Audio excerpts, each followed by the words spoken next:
नमस्कार। उत्तर प्रदेश कांग्रेस कमेटी के हमारे संगठन निर्माताओं और जुझारू कार्यकर्ताओं, आप सबका संगठन सृजन अभियान की इस महत्वपूर्ण मीटिंग में बहुत स्वागत है। कांग्रेस का उत्तर प्रदेश से नाता राजनीति से बहुत ऊपर है।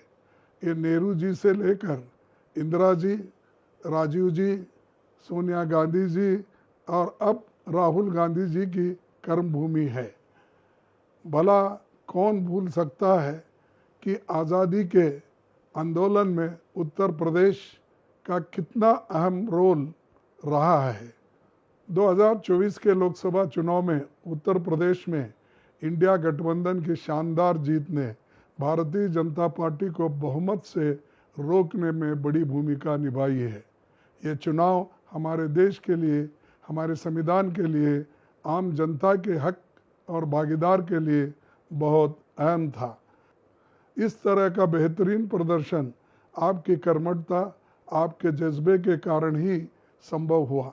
इतने साल सत्ता से बाहर रहने के बावजूद पार्टी के प्रति आपके समर्पण और निष्ठा की मैं सराहना करता हूँ। आज देश एक मुश्किल दौर से गुजर रहा है। निरंकुश सत्ता प्रजातंत्र में जनता की ही अनदेखी कर रही है। उत्तर प्रदेश की तथाकथित डबल इंजन सरकार ने तो मर्यादा की हर सीमा पार कर दी है। यहाँ पर पुलिस और प्रशासन की बर्बरता जगजाहिर है। महिला सुरक्षा से लेकर युवाओं पर यातना, दलितों, पिछड़ों और अल्पसंख्यकों के हक का हनन की उत्तर प्रदेश की भाजपा सरकार की एकमात्र उपलब्धि है, जो बाबा साहब के संविधान को ताक पर रखकर डर और दबाव की राजनीति कर रही है और सामाजिक न्याय के सिद्धांतों को नज़रअंदाज कर रही है। सरकारी पदों को ना भरना, लैटरल एंट्री की पहल, दलितों और पिछड़ों पर हो रहे अत्याचार सब इसी बात के सूचक है कि आरएसएस और भाजपा डॉक्टर अंबेडकर के संविधान से नफरत करती है। लेकिन कांग्रेस पार्टी भी इस चुनौती से लड़ने को पूरी तरह से तैयार है। मुझे विश्वास है कि आपको मेरी तरह इस बात की खुशी होगी कि 2024 के चुनाव में देशवासियों ने उन लोगों को सबक सिखाया जो संविधान बदलने का सपना देखते थे।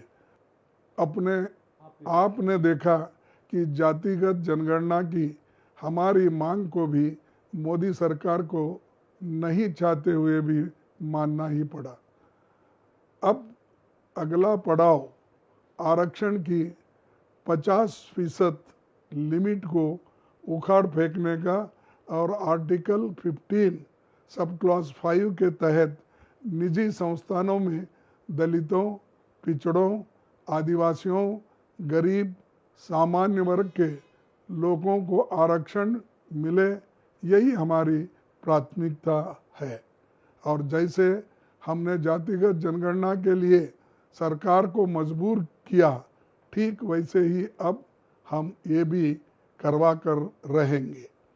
और ऐसे हर मुद्दे पर सरकार को कटघरे में खड़ा करना, जवाबदेही बनाना, आम जनमानस की आवाज़ को बुलंदी से उठाना ही एक जिम्मेदार विपक्ष का काम है। ये काम आप सब ने बखूबी किया है और अब आगे और भी ईमानदारी और लगन से करना होगा। आप हमारे संगठन की रीढ़ की हड्डी है। आप उत्तर प्रदेश में हमारे संकल्प की भी नींव है। ये सच है कि दिल्ली का रास्ता लखनऊ होकर गुजरता है और इसीलिए ये बेहद ज़रूरी है कि आप अपने ऊपर दी गई जिम्मेदारी को पहचानिए। सारा देश आपकी ओर उम्मीद से देख रहा है और इसलिए आपका एकजुट होकर लड़ना, कांग्रेस पार्टी और हमारे संदेश को जन जन तक पहुंचाना ज़रूरी है। आप साथ रहेंगे तो दुनिया की कोई ताकत आपको हरा नहीं सकती। उत्तर प्रदेश का कांग्रेस कमेटी का ये 100 दिनों का अभियान एक साधारण कार्यक्रम नहीं, ये हमारे संगठन को और मजबूत करने, लोगों से सीधा संपर्क स्थापित करने के लिए कांग्रेस का झंडा लहराने के लिए एक बहुत बढ़िया पहल है। ये उत्तर प्रदेश की जनता से सीधे जुड़ने का और धीरे धीरे लुप्त होते लोकतंत्र को फिर से हासिल करके मजबूती वे दोबारा स्थापित करने का एक तरीका है। इस कार्यक्रम के माध्यम से हम गरीब, शोषित और वंचित समाज के लोगों की आवाज़ को पुरजोर तरीके से उठाएंगे। हम उन सब लोगों के साथ खड़े होंगे जिनके साथ भाजपा की सरकार ने अन्याय किया है। ये कार्यक्रम एक बार फिर से कांग्रेस की विचारधारा, गांधी, नेहरू, पटेल और डॉक्टर अंबेडकर के सिद्धांतों को सजीव करने में मदद करेगा। एक बात याद रखिए, आप सिर्फ कांग्रेस पार्टी के कोऑर्डिनेटर या जिला अध्यक्ष ही नहीं हैं, आप न्याय और सच की इस लड़ाई में सत्य और न्याय योद्धा है। आपके समर्पण और त्याग से हमें भी अपनी लड़ाई आगे जारी रखने का हौसला मिलता है। आज वक्त आपसी मतभेद भुलाकर एकजुट होकर कांग्रेस को मजबूत बनाने का है। आपका अगला लक्ष्य 2027 का विधानसभा चुनाव होना चाहिए। उसकी तैयारी में दम खम से लग जाइए। मैं संगठन सृजन अभियान की अपार सफलता की कामना करता हूं। मैं आप सबको दिल से धन्यवाद देता हूं।